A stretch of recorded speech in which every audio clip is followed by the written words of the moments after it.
স্ক্রিনটা শেয়ার করছি।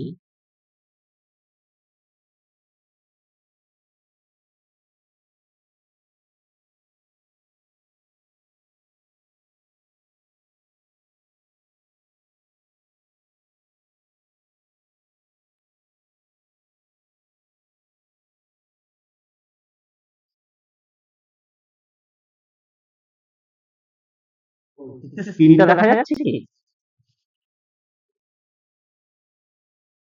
এখন দেখা যাচ্ছে।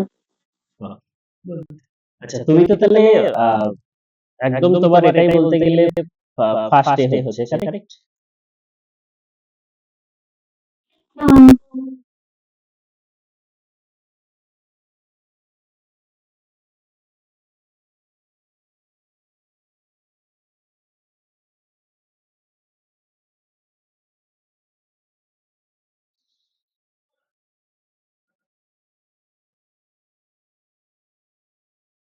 আচ্ছা, তৃপ্তির কি ইকোনমি সম্বন্ধে বেসিক আইডিয়া কিছু রয়েছে?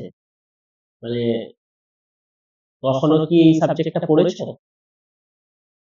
না স্যার আমার কোনো আইডিয়া নেই, মানে সাবজেক্ট ছিল না কখনো। যেটা একদম নতুন, তাই তো? ঠিক আছে।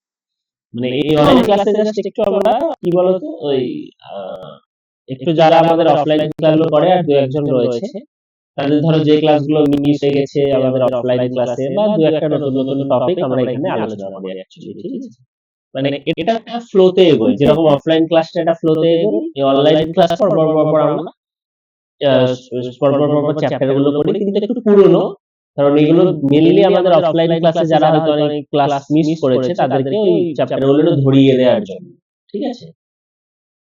এবার তাহলে তোমার ক্ষেত্রে যেহেতু একদমই ব্যাপারটা নতুন, হ্যাঁ, তো সেক্ষেত্রে হুম, আলাদা করে কিন্তু তোমাকে একদম প্রথম থেকে শুরু করতে হবে। হুম। এবং এইখানে ইকোনমির উপর ইকোনমির উপর মার্কেটে দু তিনটে বই চাই, ঠিক আছে?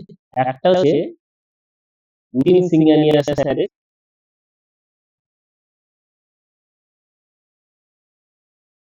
Indian economy. স্ক্রিন দেখতে পাচ্ছ তো? হ্যাঁ স্যার দেখতে পাচ্ছি। Nitin Singhania sir Indian economy. আর একটা হচ্ছে যে রমেশ সিং এর,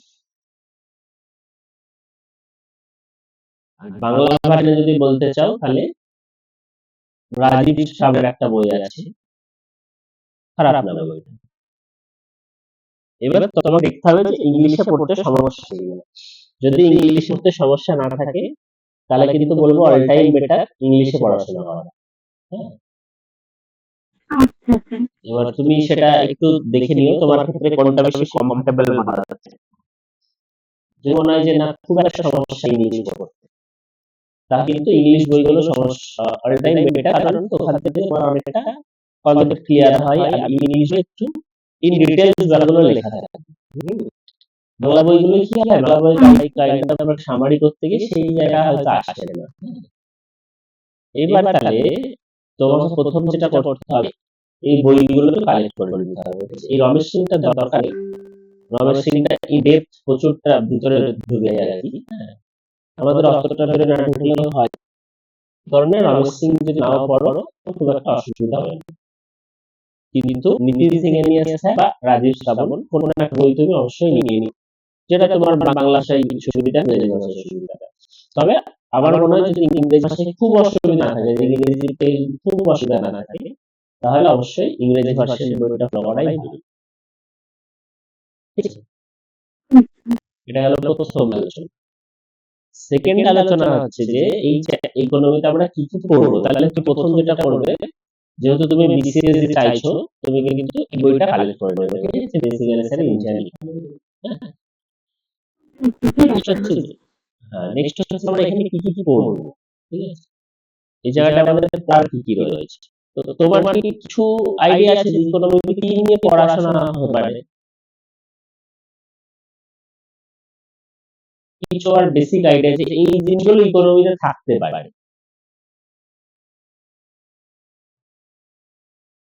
না স্যার তেমন কোনো আমার আইডিয়া নেই, আমি এই সাবজেক্ট কখনো পড়িনি, জানিও না।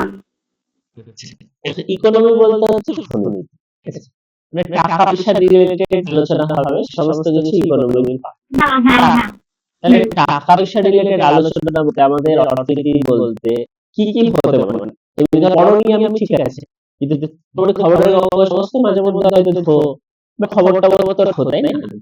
তাহলে টাকা পয়সা রিলেটেড মানে কি আলোচনা মার্কেটে আছে, মানে টাকা পয়সা রিলেটেড কাজ হয় আমি কি কি তুমি জানো যে এই জায়গাগুলোই টাকা পয়সা রিলেটেড, এই টাকা পয়সা রিলেটেড, টাকা পয়সা রিলেটেড যা যা ম্যাটার, কি মনে হয় তোমার? তাতে কিছু নেই, আছে মানে এটা জাস্ট একটা ডিসকাশন তোমার সাথে, ওপেন ডিসকাশন। ঠিক আছে, আমি ইকোনমি আমি পড়িনি কখনো, অসুবিধা নেই, কিন্তু জাস্ট আমার জানা যে আচ্ছা টাকা পয়সা বা আম, টাকা পয়সা নিয়ে এই জায়গাগুলো হয় বা এই ব্যাপারগুলোতে টাকা পয়সা হইতো, এইরকম আমি কি ভাবতে পারছি, মনের মধ্যে কি আসছে?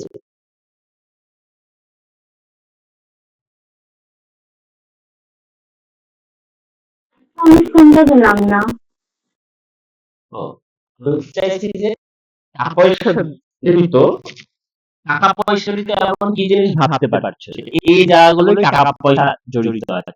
ইকোনমি আমি জানি না, ঠিক আছে, কিন্তু মার্কেটে কোন কোন জায়গায় টাকা পয়সা রিলেটেড ম্যাটার আছে, এটা তো আমরা দেখতে পাচ্ছি যে এখানে টাকা পয়সা রিলেটেড ম্যাটার আছে, এরকম কিছু কিছু ভাবতে পারছো কি যে এখানে টাকা পয়সা রিলেটেড কিছু ব্যাপার আছে?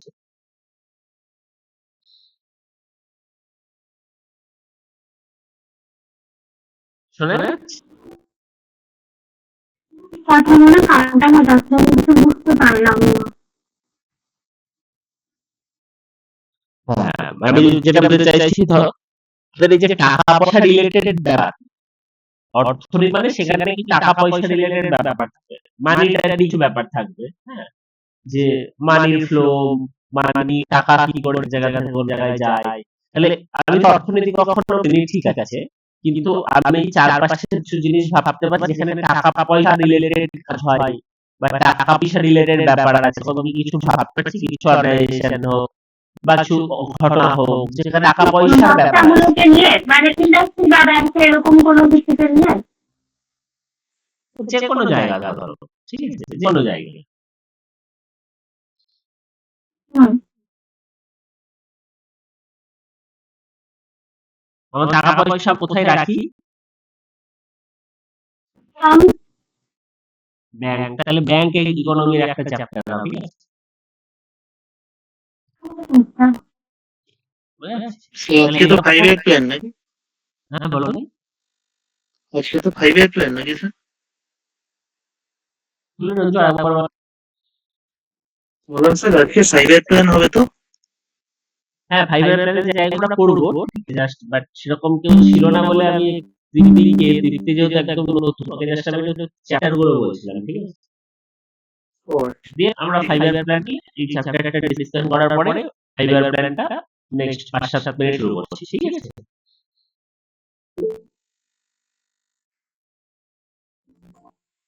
তুমি একটু চ্যাপ্টার গুলো একটু কনসেপ্ট নিয়ে নাও যে কি কি চ্যাপ্টার আছে, ঠিক আছে?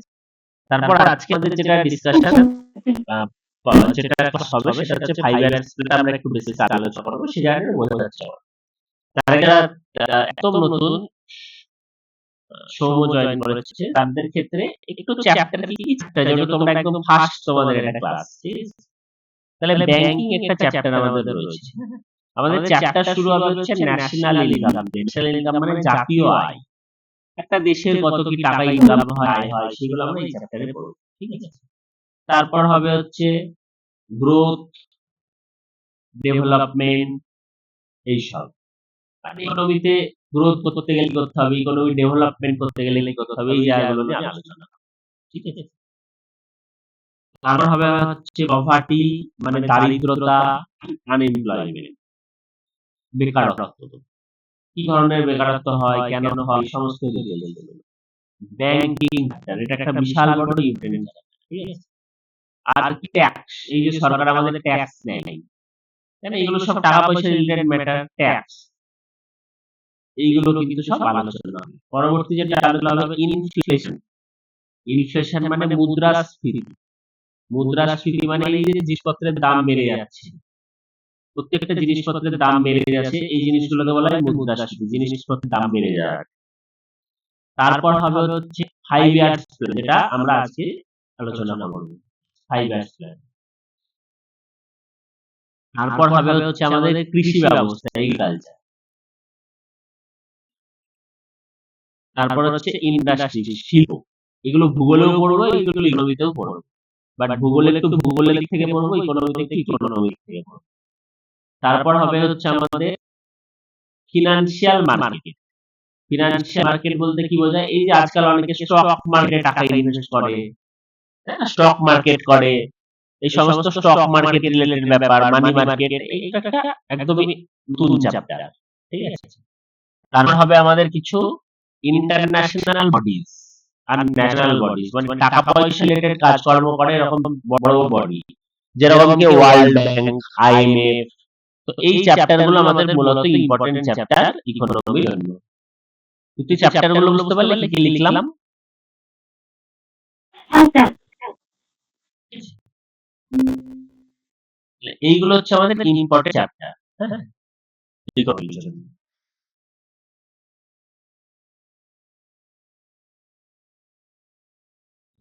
সৌম্য, নমিতা, তোমরা কি আজকে ফার্স্ট ক্লাস করছো? মানে ইকোনমি শুনতে কি তোমাদের কিছু বেসিক কনসেপ্ট আছে?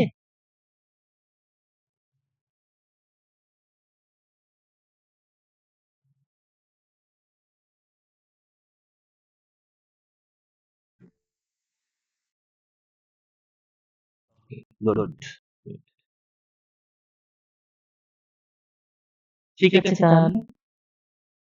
তাহলে এইগুলো এইগুলো একটু দেখে নাও, ঠিক আছে? এইগুলো হচ্ছে আমাদের পয়েন্ট অফ ডিসকাশন, যেগুলো নিয়ে আমরা এরপর ইকোনমিতে এক এক করে যাবো। এর মধ্যে 2-3টে চ্যাপ্টার আমাদের হয়ে গেছে, ন্যাশনাল ইনকাম হয়ে গেছে, ব্যাংক হয়ে গেছে, হ্যাঁ, গ্রোথ ডেভেলপমেন্ট হয়ে গেছে। আজকে থেকে আমরা 5 ইয়ার্স প্ল্যানটা শুরু করব, 5 ইয়ার্স প্ল্যানটা শুরু করব। ওকে,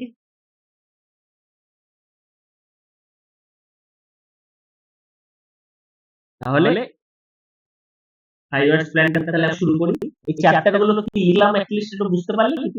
মানে কি কি লেখা হলো বা চ্যাপ্টার গুলো কি? হ্যাঁ স্যার। তাহলে এই চ্যাপ্টার গুলো একটু আমি লিখে দিলাম এগুলো। এবং একটা একটা করে আমরা আলোচনা শুরু করব।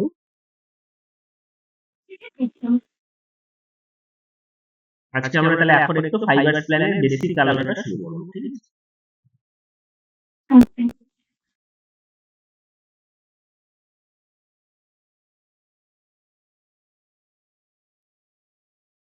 5 ইয়ার প্ল্যান বলতে কি বোঝায়? এই জায়গাটা এবারে একটু আমরা দেখবো, ঠিক আছে? What does mean 5 year plan? দেখো, আমাদের অর্থনীতিতে কিন্তু প্ল্যান করতে হয়, ঠিক আছে? একটা যে দেশের অর্থনীতি চলছে সেটা তো উইদাউট প্ল্যান চলতে পারে না, তাই না? এই যে ধরো আজকে তুমি ক্লাসটা জয়েন করেছো, এটার জন্য কিন্তু তুমি কিছু একটা প্ল্যান করেছো, কারেক্ট? যে সকালে ঘুম থেকে উঠেছো, তারপর মোটামুটি হাত মুখ ধুয়েছো, ক্লাসটায় বসেছো, হ্যাঁ? তাহলে তোমার একটা প্ল্যান ছিল কালকে রাতে যে সকালে ঘুম থেকে উঠে ক্লাসটা আমি অ্যাটেন্ড করব। যদি এরকম কোনো প্ল্যান না থাকতো তাহলে কিন্তু তুমি অ্যাটেন্ড করতে পারতে না, তাই না? তাহলে ব্যাপারটা অনেক র্যান্ডম হতো মানুষের জীবনযাত্রা। যখনই দেখবে কিছু আনপ্ল্যান্ড হয়ে যায়, আমাদের ব্যাপারগুলো কিন্তু অসুবিধার সৃষ্টি হয়। তো এই কারণে প্ল্যান থাকাটা কিন্তু প্রচন্ড আমাদের ইম্পর্টেন্ট, ঠিক আছে? প্ল্যান থাকাটা কিন্তু জীবনে প্রচন্ড ইম্পর্টেন্ট। তো এইরকমই দেশের জন্য কিন্তু এক প্রপার আমাদের প্ল্যান দরকার, যে দেশের অর্থনৈতিক ব্যবস্থাটাকে আমি কোন দিকে নিয়ে যাব, কি করে নিয়ে যাব, কোথায় আমার ভালো হবে, কোথায় আমার খারাপ হবে, এই টোটাল দেশের অর্থনৈতিক ব্যবস্থাটাকে পরিচালনা করার জন্য কিন্তু একটা প্ল্যান দরকার আমাদের। এইবার ভারতবর্ষের ইতিহাসে যদি বলি, এই প্ল্যান করার পরিকল্পনাটা সবার প্রথমে কে করেছিল? ভারতবর্ষের যে স্বাধীনতার ইতিহাসে যে সর্বপ্রথমে কে পরিকল্পনা করেন যে একটা মোটামুটি প্ল্যান করে ভারতের অর্থনৈতিক ব্যবস্থাটাকে নিয়ে যাওয়া যায়? এর উত্তর কিন্তু সুভাষচন্দ্র বোস। সুভাষচন্দ্র বসু কিন্তু একদিকে বিপ্লবী ছিলেন না, তিনি কিন্তু মানে কমিউনিস্ট বা সোশ্যালিস্ট চিন্তা ভাবনায় বিশ্বাসী ছিলেন, ঠিক আছে?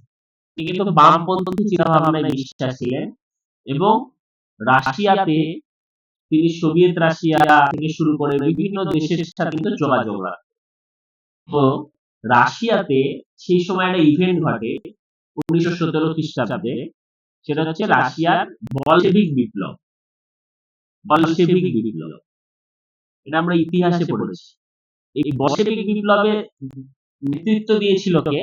এই বলশেভিক বিপ্লবের নেতৃত্ব দিয়েছিল হচ্ছে বলশেভিক বিপ্লবের নেতৃত্ব দিয়েছিল হচ্ছে যে আমাদের লেনিন। এই লেনিনের নামটাও কিন্তু প্রচন্ড এই কারণে ইম্পর্টেন্ট। এই কোশ্চেনটা অনেক সময় দেয় যে রাশিয়ান রেভলিউশন তার নেতৃত্ব কে দিয়েছিল? তাহলে রাশিয়ান রেভলিউশনের নেতৃত্ব দিয়েছিলেন হচ্ছে লেনিন। এই যে লেনিন সেই সময় যে সমাজ ব্যবস্থাটা সেখানে প্রতিষ্ঠা করলেন, সেই সমাজ ব্যবস্থাটাকে বলা হয় সোশ্যালিস্ট বা সমাজতন্ত্র। সমাজতন্ত্র বা সোশ্যালিস্ট। এই সোশ্যালিস্ট সমাজ ব্যবস্থার মাধ্যমে কিন্তু একটা সোশ্যালিস্ট ইকোনমি শুরু হলো কোথায়? রাশিয়াতে। রাশিয়াতে একটা সোশ্যালিস্ট ইকোনমি শুরু হলো। সোশ্যালিস্ট ইকোনমির প্রাইমারি যে ক্রাইটেরিয়া, যে সোশ্যাল ইকোনমি বলতে কি বোঝায় বা সমাজতন্ত্রবাদ বলতে কি বোঝায়, এখানে বোঝায় খুব ভালো করে বোঝো সমাজতন্ত্রবাদ বলতে কি বোঝায়। আজকে যদি আমি তোমাদের জিজ্ঞেস করি যে জিও কতগুলো সিম বানাবে, এই ডিসিশনটা কে নেবে? মোদি বলে দেবে না মুকেশ আম্বানি নেবে? দেখো, ইকোনমি সাবজেক্ট কিন্তু খুব ইজি, এখানে এই ডিটেইলস আমাদের অত জানার দরকার নেই। নরমাল জিনিসগুলো ভাববো, তাহলে আমাদের সাবজেক্টগুলো ক্লিয়ার হয়ে যাবে। প্রশ্ন হচ্ছে যে জিওর সিম কে পাবে, এটা যদি তোমাকে জিজ্ঞেস করে জিওর কতগুলো সিম উৎপন্ন হবে, এই সিদ্ধান্তটা কার? মোদির না মুকেশ আম্বানি? তাহলে উত্তর কি হবে তোমাদের দিক থেকে? মুকেশ আম্বানি। তার মানে দেখো, আমাদের জিও কতগুলো সিম বানাচ্ছে এটা কিন্তু মোদি বলে দিচ্ছে না, কিন্তু জিও প্যাকেট দাম এখন ধরো সাপোজ বলছি ধরো 8 টাকা আছে একটা প্যাক, যে পার ডে 2 জিবি করে 3 মাস। এই দামটাকে কি মুকেশ আম্বানি যা ইচ্ছা করতে পারে? ধরো মুকেশ আম্বানি কাল সকালে হঠাৎ করে বললো 8,000 টাকা প্যাক, এটা কি হবে? হবে না, ট্রাই আছে তো, ট্রাই কে একদম। তাহলে আমাদের মোদি কিন্তু সেটা আটকাবে। এবার মোদি তো ডাইরেক্ট আটকাবে না, তার আগে telecom regulatory authority of India try, যারা সমস্ত টেলিকম সেক্টর মানে জিও বিএসএনএল থেকে শুরু করে সমস্ত টেলিকম সেক্টরকে রেগুলেট করে, তাদের কিন্তু অনেক লিমিট আছে, রেঞ্জ আছে, যে এই রেঞ্জ থেকে এই রেঞ্জ হবে। এরকম র্যান্ডম দাম করে দিলে কিন্তু আটকাবেন, মানে আটকে দেবে। কিন্তু কটা সিম উৎপন্ন হবে, কিভাবে ব্যবসা করব, এই জিনিসগুলো কিন্তু মুকেশ আম্বানি নিজে ঠিক করে। এই যে ধরনের ইকোনমি যেখানে দুজনেরই ডিসিশন থাকছে, মোদিও একটা ডিসিশন দিচ্ছে, মুকেশ আম্বানিও একটা ডিসিশন দিচ্ছে, মানে কোম্পানি এবং সরকার দুজনেরই ডিসিশন মেকিং পাওয়ার আছে, এবং সরকার মূলত যে রেগুলেটরি বডি হিসেবে কাজ করে। রেগুলেটরি বডি মানে নিয়ন্ত্রক, মানে সরকার এই জিওকে নিয়ন্ত্রণ করছে বা অন্যান্য কোম্পানিগুলোকে নিয়ন্ত্রণ করছে। সেই ধরনের ইকোনমি গুলোকে বলা হয় মিক্সড ইকোনমি। মিক্সড ইকোনমি বুঝলো? সমাজতন্ত্রবাদ কোনটা? সমাজতন্ত্রবাদ বা সোশ্যালিস্ট ইকোনমি হচ্ছে যেখানে একদম গভর্নমেন্ট সমস্ত ডিসিশন নেয় না, মাঝখানে একটা গিল্ড সিস্টেম মতো থাকে। মানে কি, ব্যাপারটা খুব ভালো করে বোঝো। ধরো সাপোজ এখন যে আমাদের রেশনে চাল দেয়া হয়, তাই না? তাহলে এই ডিসিশনটা কে নিচ্ছে যে কার বাড়িতে কতটা করে চাল দেওয়া হবে কি না হবে? এগুলো কিন্তু একদম কোথা থেকে ডিসিশন আসছে? একদম উপর মহল থেকে ডিসিশন আসছে। সমাজতন্ত্রবাদে কি হয়? সমাজতন্ত্রবাদে উপর মহল যেমন থাকে, কিছু কোম্পানিও থাকে, কিন্তু ম্যাক্সিমাম গ্রাউন্ড লেভেলে কি কাজ হবে সেইগুলো কিন্তু গিল্ড মতো একটা মাঝখানে থাকে। ওই মাঝখানের লোকরা ম্যাক্সিমাম ডিসিশন নেয়। মানে সোসাইটি, ধরো বহরমপুরের সমস্ত লোকজন একটা ছোট্ট একটা অর্গানাইজেশন প্রতিষ্ঠা করেছে, হয়তো বলছে বহরমপুর গিল্ড সোসাইটি, এরকম কিছু একটা নাম। বহরমপুর লোকজন কতটা কি উৎপন্ন করবে, কতটা কি খাওয়া দাওয়া করবে, কতটা চাল নেবে, কতটা গম নেবে, কতটা সিম ইউজ করবে, এই সমস্ত সিদ্ধান্তটা কিন্তু থ্রু গিল্ড হয়ে আসবে। বোঝা যাচ্ছে? সমস্ত সিদ্ধান্তটাই থ্রু এই মাঝখানের সংস্থাটা হয়ে আসবে। এই সংস্থাটাই ঠিক করবে বহরমপুরে ওভারঅল কি জায়গায় যাবে। এই যে সিস্টেম, এই সিস্টেমটা মানে অ্যাজ এ সোসাইটি বহরমপুরের সমাজ কি করেছে? বহরমপুরের সমাজে একটা সংস্থা বানিয়েছে, এবং এই সংস্থায় ঠিক করছে বহরমপুর কোন দিকে কি যাবে না যাবে। এখানে কিন্তু ডাইরেক্ট ঠিক করে দিচ্ছে না, বা কোন একটা পার্টিকুলার কোম্পানিও ঠিক করে দিচ্ছে না। কোন কোম্পানি যদি সমস্ত কিছু ঠিক করে তাহলে সেই ইকোনমিটাকে আমরা বলি ক্যাপিটালিজম বা ধনতন্ত্রবাদ, যেখানে কোম্পানি সমস্ত কিছু ঠিক করে দেয়। যদি সরকার সমস্ত কিছু ঠিক করায় তাহলে সেটাকে আমরা বলি স্টেট ইকোনমি। স্টেট ইকোনমি আর এই স্টেট ইকোনমির দুটো পার্ট, একটা হচ্ছে সোশ্যালিস্ট ইকোনমি আর একটা হচ্ছে কমিউনিস্ট ইকোনমি। সোশ্যালিস্ট ইকোনমিতে কি হয়, সরকারি সমস্ত কিছু ঠিক করে কিন্তু একটা সমাজ ব্যবস্থার মাধ্যমে, একটা গিল্ডের মাধ্যমে।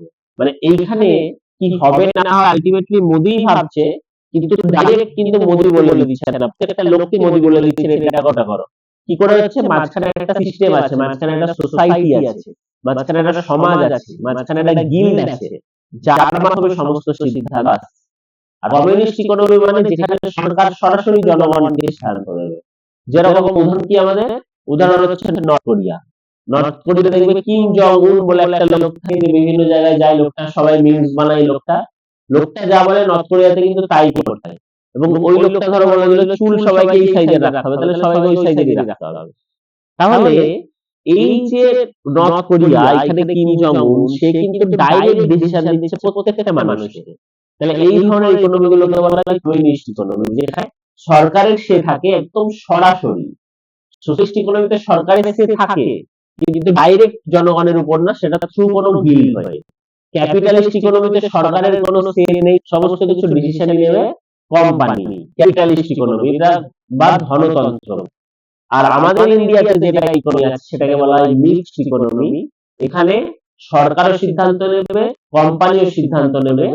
সরকার অ্যাজ এ রেগুলেটর বা নিয়ন্ত্রক হিসাবে সিদ্ধান্ত নেবে যে কোম্পানিগুলো ঠিকঠাক কাজ করছে কিনা, সেটা নিয়ন্ত্রণ করবে কিন্তু হচ্ছে কে, সেটা নিয়ন্ত্রণ করবে হচ্ছে সরকার। তাহলে ওভারঅল ইকোনমিকে এই কয়েকটা ভাগে এইভাবে ভাগ করা যায়, যেটা কিন্তু 5 ইয়ার্স প্ল্যানের একদম বেসিক জায়গা। ঠিক আছে, 5 ইয়ার্স প্ল্যান বুঝতে গেলে কিন্তু বেসিক জায়গাটা আমাদের বুঝতে হবে। তাহলে কি আর বেসিক জায়গাটা আমি বললাম যে ওভারঅল ইকোনমিটাকে আমরা করব কত ভাগে, আমরা ভাগ করব হচ্ছে ক্যাপিটালিস্ট ইকোনমি বা ধনতন্ত্রবাদ, যেখানে কোম্পানি সমস্ত ডিসিশন নেবে ইকোনমি। সেকেন্ড যেটা করব সেটা হচ্ছে মিক্সড ইকোনমি, যেখানে কোম্পানিও ডিসিশন নেবে, সরকারও ডিসিশন নেবে এবং গভর্নমেন্ট হিসাবে থাকবে, গভর্নমেন্ট অ্যাজ এ রেগুলেটর বা নিয়ন্ত্রক হিসাবে থাকবে, আর একটা আমরা বললাম স্টেট ইকোনমি, যেখানে ডিসিশন নেবে কে, যেখানে ডিসিশন হচ্ছে রাষ্ট্র। বাট সেটাকে আমরা দুটো ভাগে ভাগ করলাম, একটা সোশ্যালিস্ট মানে যেখানে একটা সমাজ ব্যবস্থা মানে গিল্ডের মধ্যে থেকে সমস্ত ডিসিশন নামছে, আর একটা কমিউনিস্ট যেখানে সরাসরি রাষ্ট্র মানুষকে কন্ট্রোল করছে। তাহলে এই রকম বিভিন্ন ইকোনমি তৎকালীন সময়ে যখন সুভাষচন্দ্র বসু ভারতীয় রাজনীতি জয়েন করেছে, জওহরলাল নেহরু ভারতীয় রাজনীতি জয়েন করেছে, মানে 1920 দশক 30-এর দশক, সে সময় গোটা ভারতে কিন্তু এরকম বিভিন্ন ইকোনমি কিন্তু ঘুরে বেড়াচ্ছিল। কোথাও কোথাও ক্যাপিটালিস্ট ইকোনমি, যেমন হচ্ছে ফ্রান্স, যেমন হচ্ছে ব্রিটেন, যেমন হচ্ছে ইউএসএ, যেখানে ক্যাপিটালিস্ট ইকোনমি বা ধনতন্ত্রবাদ মানে কোম্পানি, প্রচুর কোম্পানি, তারাই মেন ডিসিশন নেয়। কোথাও কোথাও মিক্সড ইকোনমি, আবার কোথাও কোথাও স্টেট ইকোনমি। স্টেট ইকোনমি মানে কি, সোশ্যালিস্ট ইকোনমি, কমিউনিস্ট ইকোনমি, যেমন সোভিয়েত রাশিয়াতে সোশ্যালিস্ট ইকোনমি ছিল। ঠিক আছে, তাহলে এই হচ্ছে ইকোনমির একটা ব্যবস্থা, ক্লাসিফিকেশন, যে বিভিন্ন ধরনের ইকোনমি কি কি হয়। এইটা কিন্তু সেই সময় 1920 দশক 30-এর দশক সমগ্র বিশ্বে ছড়িয়ে আছে। এইবার আমরা দেখবো এইখান থেকে ভারতবর্ষ প্ল্যানিংটা কি করে নিচ্ছে বা পরিকল্পনার জায়গাটায় কি করে আসছে। আচ্ছা, এইটুকু থেকে যদি কোনো ডাউট থেকে থাকে সেটা আমাকে একটু জানাও। যে 3 ধরনের যে আমরা ইকোনমি পড়লাম সেটা অ্যাকচুয়ালি কি হতে পারে। ক্যাপিটালিস্টিক ইকোনমি মানে মেইন ডিসিশন মেকার কে, কোম্পানি। এইটুকু থেকে আরো কোনো ডাউট? বিষয়গুলো বোঝা যাচ্ছে? তৃপ্তি, কিছু ডাউট আছে এইটুকু থেকে? না স্যার। বুঝতে পারলে ইকোনমিক ধরনের হচ্ছে তাহলে হ্যাঁ। কি কি বললাম তাহলে আমরা একটু দেখি কি ধরনের ইকোনমি আমরা বললাম। একটা কি বললাম প্রথমে? স্যার প্রথমে বললেন মিক্সড ইকোনমি, যেটা যেখানে হচ্ছে বলো শোনা যাচ্ছে, বলো। হ্যাঁ, মিক্সড ইকোনমিতে আমরা দেখলাম যে এখানে সরকার নিয়ন্ত্রক হিসেবে কাজ করছে, কিন্তু কোম্পানি আর হচ্ছে সরকার দুজন একত্রে কাজটা করছে। আর তারপর যেটা হলো ধনতন্ত্র বা ক্যাপিটালিস্ট, যেটা সেখানে কোম্পানি হচ্ছে পাওয়ারে থাকছে। আর তারপর হচ্ছে স্টেট ইকোনমি, সেখানে দুটো ভাগ দেখা গেল।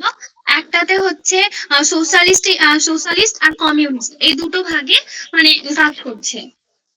সোশ্যালিস্ট আর কমিউনিস্টের মধ্যে পার্থক্যটা বুঝতে পারলে কি? একটু বেসিক পার্থক্য কি দুটোর মধ্যে?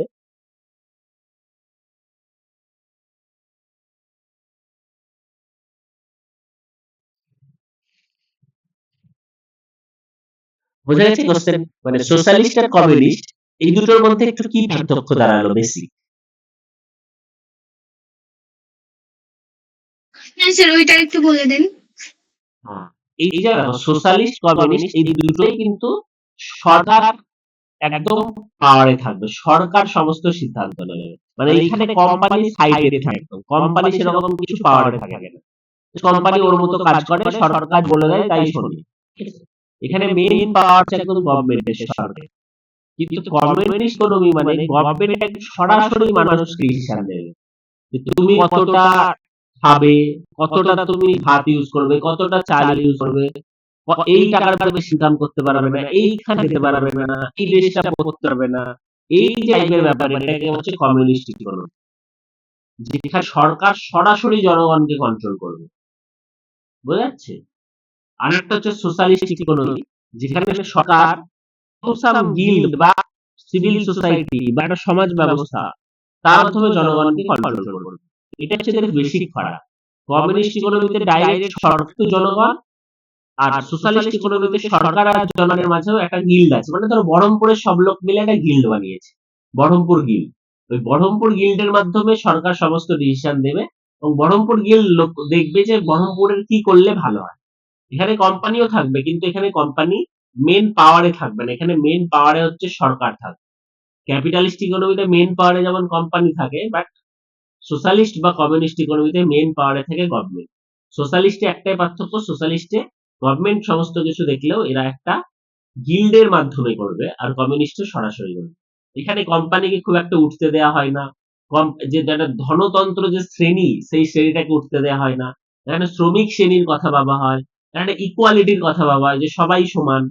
হ্যাঁ, যে প্রচুর টাকা ইনকাম করে নিলে তুমি বড়লোক হয়ে গেলে সরকার এমন সিস্টেম করে দেবে তোমার থেকে সব টাকা নিয়ে গরিবদের মধ্যে দিয়ে দেবে। মানে একটা ইকুয়ালিটি, সাম্যবাদের চিন্তা ভাবনা এই সমস্ত জায়গাগুলোই আছে। এই কারণে এখানে সরকার সরাসরি কন্ট্রোল করছে। যদি শুধু কোম্পানি থাকতো, কোম্পানির কাছে তো সাম্যবাদের চিন্তা নেই। কোম্পানির চিন্তা তো হচ্ছে আমি কতটা প্রফিট বাড়াতে পারবো আমার। আজকে মুকেশ আম্বানি ভাবছে আমি কতটা জিওর প্রফিট বাড়াতে পারবো। যতটা জিওর প্রফিট বাড়াতে পারবে তত মুকেশ আম্বানি বড়লোক হবে। তাহলে সাধারণ মানুষের সাথে কিন্তু কোম্পানি যারা ওনার, তাদের কিন্তু টাকা পয়সার বিস্তর ফারাক থাকবে। তো এইগুলো ধনতন্ত্রে দেখা যায়, যে যারা গরিব খুবই গরিব, যারা বড়লোক বিশাল বড়লোক। কিন্তু স্টেট ইকোনমিতে কি হয়, এখানে সরকার চেষ্টা করে যে গরিবদেরকে খুব গরিব না রাখা, বিভিন্ন ধরনের প্রকল্প স্কিমের মাধ্যমে গরিবদেরকে একটু উন্নয়ন করা, আর বড়লোক মানুষদের থেকে ম্যাক্সিমাম ট্যাক্স নিয়ে নিয়ে কি করে তাদের বেশি টাকা তাদের থেকে নিয়ে নেওয়া যায়। একটা সাম্যবাদের চিন্তা ভাবনা কিন্তু স্টেট ইকোনমিতে দেখা। স্টেট ইকোনমিকে দুটো ভাগ করলাম, সোশ্যালিস্ট, কমিউনিস্ট। যেখানে সরাসরি গভর্নমেন্ট, সরকারের মানে সরকার মানুষ কন্ট্রোল করছে, দ্যাট ইজ কমিউনিস্ট। যেখানে থ্রু সিভিল সোসাইটি বা গিল্ড কন্ট্রোল করছে, দ্যাট সোশ্যালিস্ট। কোনো ডাউট? No sir. ঠিক আছে, বাকি যারা রয়েছে মীনাক্ষী, নবনীতা, রঞ্জু, এগুলো তো মোটামুটি জানো, এই জায়গাটা আমরা বুঝি। এইবার হচ্ছে সুভাষচন্দ্র বসু বা জওহরলাল নেহরু, তারা যে জায়গাটায় ছিল, তারা এইখানে কি করলো? তারা এই সময় সবাই রাশিয়ার যে বলশেভিক আন্দোলন হলো 1917 সালে, এইটা দেখে খুব ইন্সপায়ার হয়েছিল। যে রাশিয়ায় একটা রাজতন্ত্রকে সরিয়ে লেনিন একটা সমাজতন্ত্র প্রতিষ্ঠা করলো, তার সোশ্যালিস্ট ইকোনমি প্রতিষ্ঠা করলো। এইখানে দেখে কিন্তু সবাই খুব উদ্বুদ্ধ হয়েছিল। তারপর লেনিন যেটা ভাবলো যে আমার রাশিয়াকে আমি কি করে নিয়ে যাবো, রাশিয়া টোটাল ইকোনমি আমি উন্নত কি করে করবো।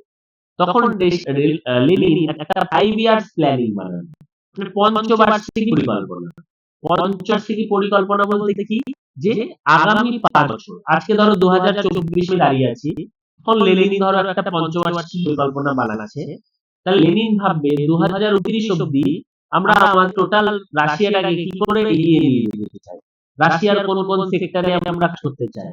আমরা শিক্ষার ক্ষেত্রে বেশি কাজ করতে চাই, না নারী উন্নয়নের ক্ষেত্রে বেশি কাজ করতে চাই, না কোন ক্ষেত্রে বেশি কাজ করতে চাই, কোন ক্ষেত্রে কত টাকা বিনিয়োগ করতে চাই, কোথায় আমরা দেখতে চাই যে আমরা সব থেকে আগে পৌঁছে গেছি। তাহলে এই সমস্ত জিনিসটা আমি 5 বছর কি হবে, 24 থেকে 29 সাল, এই 5 বছরের একটা প্রপার পরিকল্পনা করা, এটাকেই বলা হয় 5 ইয়ার্স প্ল্যানিং। একটা সময় ইকোনমিতেই প্ল্যানিং এর কনসেপ্ট ছিল না। ঠিক আছে, যেরকম চলছে চলছে, প্রত্যেক বছর বছর প্ল্যান করতে, যে ঠিক আছে আগামী বছর কি হবে, আগামী বছর কি হবে, এই যে বছর বছর প্ল্যান করা, এইটাকে বলা হয় অ্যানুয়াল প্ল্যান। বোঝা যাচ্ছে? আর একটা 5 বছরের জন্য প্ল্যান করে আগামী 5 বছরে আমরা কোন দিকে যেতে চাই, এটাকে বলে 5 ইয়ার্স প্ল্যান বা পঞ্চবার্ষিকী পরিকল্পনা। লেনিন 1924-25 সালে রাশিয়াতে এই পঞ্চবার্ষিকী পরিকল্পনাটা চালু করে দিল, এবং দেখা গেল রাশিয়াতে এই পঞ্চবার্ষিকী পরিকল্পনা চালু করার পর রাশিয়া খুব ভালোভাবে ডেভেলপ করছে। 1929 সালে বিশ্বের একটা মহামন্দা এসেছিল। মহামন্দা, মহামন্দা মানে কি? মহামন্দা মানে রিসেশন, যখন বা ডিপ্রেশন, যখন মানুষের সব চাকরি চলে যায়, মানুষের হাতে টাকা পয়সা থাকে না, কোম্পানি লস করে, সরকার দেশ চালাতে পারছে না, একটা অর্থনৈতিক হাহাকার। হ্যাঁ, এই জিনিসটাকে বলা হয় ডিপ্রেশন বা মহামন্দা। যখন মানুষের হাতে কোনো টাকা পয়সা নেই, মানুষ জিনিস কিনতে পারছে না, এটাকে বলা হয় মহামন্দা। তাহলে মানুষ জিনিস যদি না কিনতে পারে, কোম্পানিও লাভ করতে পারছে না, মহামন্দা। 1929 সালে বিশ্বজুড়ে একটা মহামন্দা এসেছিল, কিন্তু রাশিয়া তার আগেই 5 ইয়ার প্ল্যান চালু করে দিয়েছিল, পঞ্চবার্ষিকী পরিকল্পনা। তো রাশিয়ার যে সমস্ত প্ল্যান করেই রেখেছিল, একটা সুন্দর প্ল্যান ছিল ওদের, ওই কারণে মহামন্দার এফেক্ট কিন্তু রাশিয়ার উপর বিশাল পড়লো না, গোটা বিশ্ব কিন্তু এই গ্রেট ডিপ্রেশনের পড়েছিল 1929 সালে, গ্রেট ডিপ্রেশন যেটা হয়েছিল। ভারতবর্ষেও তার এফেক্ট পড়েছিল কিন্তু, ঠিক আছে, যে মানুষের হাতে টাকা কমে যাচ্ছিল, দুর্ভিক্ষ শুরু হচ্ছিল, প্রচুর লোকের চাকরি চলে যাচ্ছিল, এটাকে বলা হয় মহামন্দা। তো রাশিয়ার উপর কিন্তু তার বিশেষ কোনো প্রভাব পড়লো না। তো সমস্ত বিশ্ব দেখলো যে বা রাশিয়া তো তারা ভালো সিস্টেম নিয়েছে, যে সুন্দর ওরা প্ল্যান করে ইকোনমিটাকে ভালোই চালাচ্ছে। তখন অলরেডি যেখানে ক্যাপিটালিস্টিক আছে তারা তো অলরেডি সেখানে আছে, তো তারা অতটা মাথা ঘামালো না। কিন্তু যেখানে নতুন নতুন দেশ চালু হচ্ছে, স্বাধীনতা সংগ্রামীরা সব আছে, তারা ভাবলো বা এই জিনিসটা তো ভালো। তখন জওহরলাল নেহেরু থেকে সুভাষ চন্দ্র বসু, এরা ভাবলো 5 ইয়ার্স প্ল্যানটা আমাদের ইকোনমিতে নেওয়া উচিত, 5 ইয়ার্স প্ল্যান ইকোনমিতে থাকা উচিত। এই কারণে একটা কোশ্চেন অনেকবার পরীক্ষায় আসে যে ভারতবর্ষ কোন দেশ থেকে 5 ইয়ার্স প্ল্যানের কনসেপ্টটা নিয়েছে। এটা কিন্তু গত বছরও WBCS এসেছিল। তাহলে উত্তর কি হবে তোমরা একটু সবাই মিলে বলে দাও দেখি, ভারতবর্ষ কোন দেশ থেকে 5 ইয়ার্স প্ল্যানের কনসেপ্টটা নিল? কোথা থেকে নিল তাহলে? রাশিয়া। রাশিয়া থেকে নিল, ঠিক আছে, গুড। এইবার প্ল্যান আমরা নিয়ে নিলাম, তাহলে প্ল্যানটা করবে কে বা কিভাবে কি প্ল্যান করা যাবে, এইটা ভাবতে ভাবতে সর্বপ্রথমে 1938 সালে সুভাষ চন্দ্র বসু, আমাদের মহান স্বাধীনতা সংগ্রামী সুভাষ চন্দ্র বসু 1938 সালে ন্যাশনাল প্ল্যানিং কমিটি এটা বানালো। ন্যাশনাল প্ল্যানিং কমিটি বানালো, যাদের কাজ হবে এই প্ল্যান রিলেটেড ব্যাপারগুলোকে দেখা, ঠিক আছে। ন্যাশনাল প্ল্যানিং কমিটি একটা বানানো হলো। কত সালে বানানো হলো? 1938 সালে। কার উদ্যোগে বানানো হলো? সুভাষ চন্দ্র বসু। তোমরা ইতিহাস মনে রাখো, 1938 সালে সুভাষ চন্দ্র বসু ছিল হচ্ছে ত্রিপুরী অধিবেশন যে হয়েছিল, তার কংগ্রেসের প্রেসিডেন্ট ছিল সুভাষ চন্দ্র বসু। ওই কারণে ন্যাশনাল প্ল্যানিং কমিটি যেটা তৈরি করা হলো, তার প্রেসিডেন্ট হিসাবে জওহরলাল নেহরুকে রাখা হলো। নেতাজি সুভাষ চন্দ্র বসু থাকলেন না, থাকলো জওহরলাল নেহরু। কিন্তু এটা উদ্যোগ কার ছিল? এটা উদ্যোগ ছিল হচ্ছে সুভাষ চন্দ্র বসুর উদ্যোগ ছিল। কত সালে তৈরি করা হলো? 1938 সালে। কি তৈরি করা হলো? National planning committee. কেন তৈরি করা হলো? প্ল্যান করার জন্য, প্রপারলি ইন্ডিয়ান ইকোনমি কিভাবে প্ল্যান করলে বেস্ট আউটপুট আসবে সেটা ভাবার জন্য। এই চেয়ারম্যান কাকে বানানো হলো? জওহরলাল নেহরুকে বানানো হলো, ঠিক আছে। চলো বলো, চলো আমরা একটা ক্লাসটা নিচ্ছি অনলাইন, ঠিক আছে, ফোন করছো। হ্যাঁ ঠিক, হ্যাঁ ঠিক। বোঝা গেল এইটুকু? তাহলে আমাদের 5 ইয়ার্স প্ল্যানের কনসেপ্ট নিলাম রাশিয়া থেকে। তাহলে পরীক্ষায় এই কোর্সগুলো বারে বারে আসে। ন্যাশনাল প্ল্যানিং কমিটি কার উদ্যোগে তৈরি হয়েছিল? কি হবে উত্তর? সুভাষ চন্দ্র বসু। আর ন্যাশনাল প্ল্যানিং কমিটির চেয়ারম্যান কে ছিল? কি হবে উত্তর? জওহরলাল নেহেরু। ঠিক আছে, এই কোশ্চেন গুলো কিন্তু পরীক্ষাতে বাড়ে আসে। এরকম করে ন্যাশনাল প্ল্যানিং কমিটি তৈরি করা হলো। পরবর্তীকালে ন্যাশনাল প্ল্যানিং কমিটি পরবর্তীকালে কিন্তু তার ওভারঅল প্ল্যানের দিশা দেখিয়েছিল ভারতে, এবং ভারতের স্বাধীনতার পর অর্গানাইজেশনটা তৈরি হলো। তার নাম হচ্ছে, যারা টোটাল ওভারঅল 5 ইয়ার্স প্ল্যান কি করে কি করা হবে না করা হবে, ওভারঅল 5 ইয়ার্স প্ল্যানের দায়িত্ব নিল, সেই সংস্থাটার নাম হচ্ছে planning commission. Planning commission. Planning commission কত সালে তৈরি করা হয়েছিল? প্ল্যানিং কমিশন তৈরি করা হয়েছিল 1950 সালে, 1 মার্চ। পরবর্তীকালে ভারত স্বাধীনতা হওয়ার পর আমাদের ওভারঅল 5 ইয়ার্স প্ল্যান তো হবে, কিন্তু 5 ইয়ার্স প্ল্যান যে পঞ্চবার্ষিকী পরিকল্পনা, সেটা কি করে করা হবে, কোন কোন সেক্টরে আমরা উন্নত করব, এই সমস্ত কনসেপ্ট গুলোকে কি করে লাগু করা হবে, সেগুলোর জন্য একটা প্ল্যানিং কমিশন তৈরি করা হলো। কত সালে তৈরি করা হলো? 1950 সালে। এবং পরবর্তীকালে 1951 সাল থেকে ভারতবর্ষে 5 ইয়ার্স প্ল্যান চালু হয়ে গেল। 1951 সাল থেকে ভারতবর্ষে 5 ইয়ার্স প্ল্যান চালু হলো। এইটা হচ্ছে ভারতবর্ষে একটু প্ল্যানিং এর ব্যাকগ্রাউন্ড। যদি আমি বলি যে প্রপার সরকারি প্ল্যানিং এর ব্যাকগ্রাউন্ড, এইটুকু অবধি কারোর যদি কোনো ডাউট থাকে জানিও। প্ল্যানিং এর ব্যাকগ্রাউন্ডটা আমার যখন দাঁড়ালো, এইটুকু অবধি কারোর কোনো ডাউট নেই আশা করি। গুড গুড, ওকে নবমদা।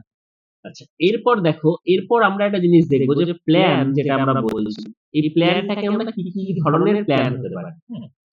একটা প্ল্যানের ক্লাসিফিকেশন হচ্ছে ইন্ডিকেটিভ প্ল্যান, ইম্পারেটিভ প্ল্যান। এইগুলো থেকে কিন্তু পরীক্ষায় কোশ্চেন আসে। দেখো, ইন্ডিকেটিভ প্ল্যান আর ইম্পারেটিভ প্ল্যানের মধ্যে পার্থক্য কি? ইম্পারেটিভ প্ল্যান মানে হচ্ছে কাইন্ড অফ ওই গভর্নমেন্টের পাওয়ারের মতো ব্যাপার, যেখানে সরকারি সমস্ত কিছু বলে দেবে যে কি প্ল্যান করা হবে, কি করা হবে না করা হবে, পুরো ডিসিশনটা নেবে সরকার।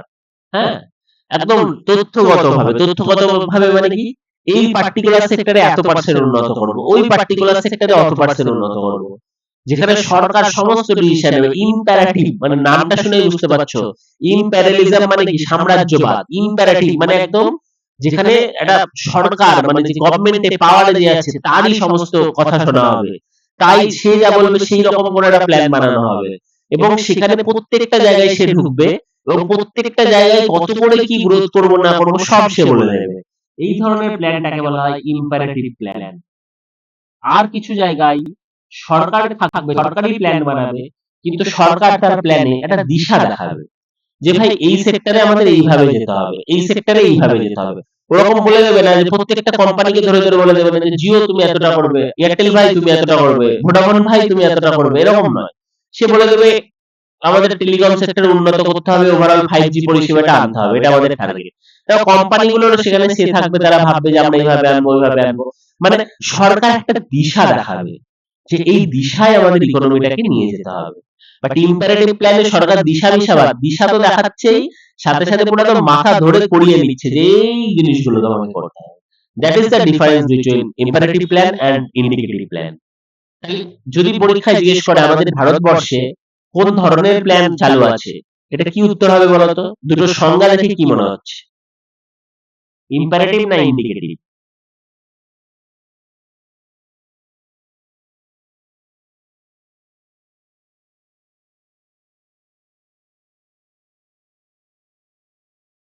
একদম ইন্ডিকেটিভ। ভেরি গুড, ঠিক আছে। কিন্তু ইম্পারেটিভ ইন্ডিকেটিভ পার্থক্য বুঝতে পারলে? হ্যাঁ স্যার। আচ্ছা, তার মানে আমাদের ভারতবর্ষে কোনটা চালু আছে বলো তো তাহলে? ইন্ডিকেটিভ। ইন্ডিকেটিভ। কারণ ভারতবর্ষে কিন্তু ওরকম মাথা ধরে প্রত্যেকটা সেক্টরে এত এত এত করতে হবে, এই কোম্পানিকে এত করতে হবে, ওই কোম্পানিকে এত করতে হবে, এইরকম কিন্তু করা হয় না, ঠিক আছে। ভারতবর্ষের ক্ষেত্রে কিন্তু একটা দিশা দিয়ে দেয় ভারত সরকার, এইভাবে আমাদের যেতে হবে। তো ভারতবর্ষের প্ল্যানিং ব্যবস্থা কিন্তু ইন্ডিকেটিভ প্ল্যানিং ব্যবস্থা, ঠিক আছে। আরেকটা, এটা হচ্ছে প্ল্যানিং এর এক ধরনের মানে ক্লাসিফিকেশন। আরেকটা ধরনের ক্লাসিফিকেশন কি হয় প্ল্যানিং কে আমরা কয়েকটা ভাগে ভাগতে পারি। কি রকম? একটা হচ্ছে অ্যানুয়াল প্ল্যান। অ্যানুয়াল প্ল্যান মানে আমরা বছর প্ল্যান বানাবো, মানে আগে এক বছর 2024-25 আমরা কি রকম থাকতে চাই, করতে চাই, এরকম প্ল্যান বানাবো, এটাকে হচ্ছে অ্যানুয়াল। আর একটা বলা হচ্ছে ফিক্সড প্ল্যান। ফিক্সড প্ল্যান মানে 3 ইয়ার্স হতে পারে বা 5 ইয়ার্স হতে পারে, 10 ইয়ার্স হতে পারে। মানে আমরা প্ল্যান বানাবো একটা ফিক্সড টার্ম জন্য। ধরো আগামী 3 বছরের জন্য একটা প্ল্যান, আগামী 5 বছরের জন্য একটা প্ল্যান। সেই ধরনের প্ল্যান গুলো বলা হয় ফিক্সড প্ল্যান। আর একটা হয় perspective plan. Perspective plan. Perspective প্ল্যানে আমরা লং টার্ম ভাববো যে 2050 অব্দি আমরা ইন্ডিয়াকে কোন জায়গায় দেখতে চাই, 2050 আমরা ইন্ডিয়া ইকোনমিকে কোন জায়গায় নিয়ে যেতে চাই, এটাকে বলে পার্সপেক্টিভ প্ল্যান। এই 3 বোঝা গেল। অ্যানুয়াল প্ল্যান মানে বছর বছর, ফিক্সড প্ল্যান মানে নির্দিষ্ট 3 ইয়ারের জন্য, আর পার্সপেক্টিভ প্ল্যান মানে একটা লং টার্ম ভিশন। তাহলে আমাকে একটা জিনিস বুদ্ধি করে বলো তো, 5 ইয়ার প্ল্যান কোনটার মধ্যে ঠিক জানি? এই তিনটে যেটা আমি বললাম এর মধ্যে 5 ইয়ার প্ল্যান কোনটা ঠিক?